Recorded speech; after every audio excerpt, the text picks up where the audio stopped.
KCR, YS Jagan కొద్ది రోజుల క్రితం వరకు తెలుగు రాష్ట్రాలకు ముఖ్యమంత్రులు. ఇటీవల జరిగిన ఎన్నికల్లో ఇద్దరు ఓడిపోయి మాజీలయ్యారు. అయితే ఎన్నికల్లో ఓటమిపై ఓ నాయకుడు వరుస రివ్యూలు చేస్తుంటే మరో లీడర్ మాత్రం అందుకు భిన్నంగా వ్యవహరిస్తున్నారు. ఆయన అలా ఎందుకు చేస్తున్నారో ఇన్నర్ రిపోర్ట్లో చూసేయండి.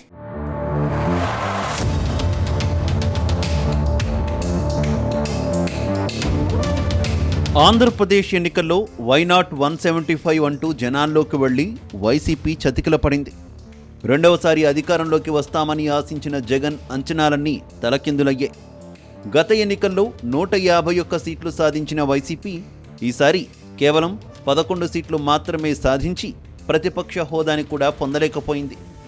ఊహించని రీతిలో కూటమి పార్టీలు 164 స్థానాలు సాధించి వైసీపీకి దిమ్మదిరిగే షాక్ ఇచ్చాయి. వైసీపీ ఇంతలా విఫలం కావడానికి గల కారణమేంటి? ఎక్కడ తప్పిదం జరిగింది? ఓటర్లను ప్రభావితం చేసిన అంశాలేంటి? ఇలా పలు కారణాలపై మాజీ ముఖ్యమంత్రి వైఎస్ జగన్ వరుస సమీక్షలు నిర్వహిస్తున్నారు. కొత్తగా ఎన్నికైన ఎమ్మెల్యేలు, ఎంపీలు, ఇతర ముఖ్య నేతలతో సమావేశాలు జరుపుతున్నారు. పార్టీ ఓటమికి కారణాలతో పాటు రాష్ట్ర వ్యాప్తంగా వైసీపీ కార్యకర్తలపై జరుగుతున్న దాడులపై చర్చిస్తున్నారు.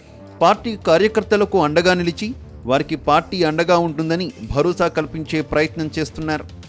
ప్రజలు ఇచ్చిన తీర్పును గౌరవిస్తూ ఇప్పటి నుంచే ప్రజాక్షేత్రంలో ఉంటూ అధికార పార్టీని ప్రశ్నిస్తూ ఉండాలని పార్టీ నేతలకు దిశానిర్దేశం చేస్తున్నారు. ఇదిలా ఉంటే తెలంగాణలో మాత్రం ఇందుకు విరుద్ధంగా వాతావరణం కనిపిస్తోంది.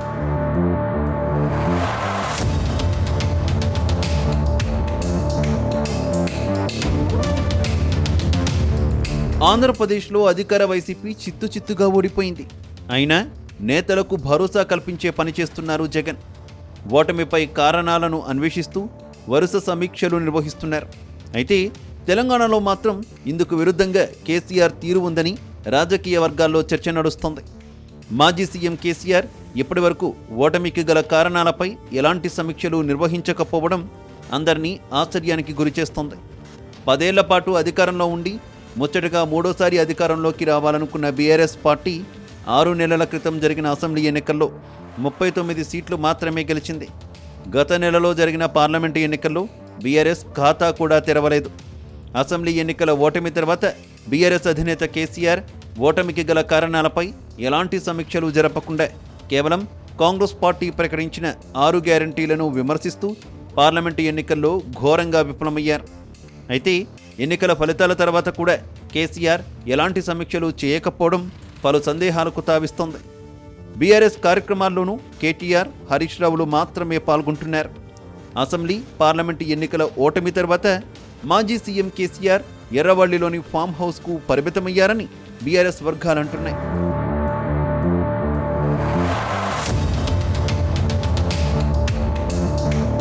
వాస్తవానికి ఎన్నికల్లో ఓటమి తర్వాత వాటికి గల కారణాలపై సమీక్షలు జరుపుకొని అలాంటి తప్పులు రిపీట్ చేయకుండా రాజకీయ పార్టీలు జాగ్రత్త పడతాయి. భవిష్యత్తులో పార్టీని తిరిగి పవర్లోకి తెచ్చేందుకు అన్ని విధాలా కృషి చేస్తాయి. పార్టీ కేడర్కు భరోసా కల్పిస్తూ నేతలు చేజారిపోకుండా చూసుకుంటాయి. కానీ తెలంగాణలో ఇలాంటి పరిస్థితులు ఎక్కడా కనిపించడం లేదు.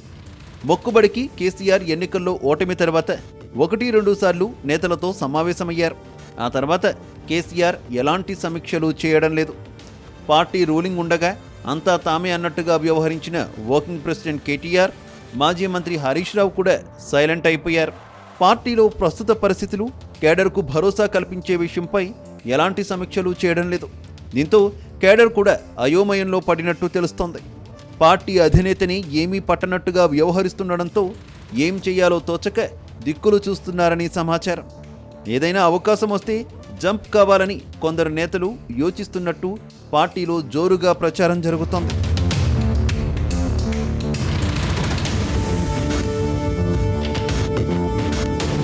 త్వరలోనే తెలంగాణలో స్థానిక సంస్థల ఎన్నికలు జరగబోతున్నాయి. 2-3 నెలల్లో మున్సిపల్, పంచాయతీ ఎన్నికలు జరగబోతున్నాయి. ఇప్పటికే తెలంగాణలో ఘన విజయంతో మంచి జోష్ మీదున్న కాంగ్రెస్ పార్టీ ఆ ఎన్నికల్లోనూ సత్తా చాటాలని భావిస్తోంది. గులాబీ పార్టీకి ఎక్కడా అవకాశం ఇవ్వకుండా చూడాలని యోచిస్తోంది. ఇలాంటి సమయంలో బీఆర్ఎస్ అధినేత మౌనం పార్టీ వర్గాలను టెన్షన్కు గురి చేస్తోంది. ఇప్పటికైనా పార్టీ అధినేత కేసీఆర్ పార్టీకి పూర్వ వైభవం తెచ్చేందుకు వరుస సమీక్షలు చేస్తూ కేడర్కు దిశానిర్దేశం చేయాలని రాజకీయ విశ్లేషకులు అభిప్రాయపడుతున్నారు.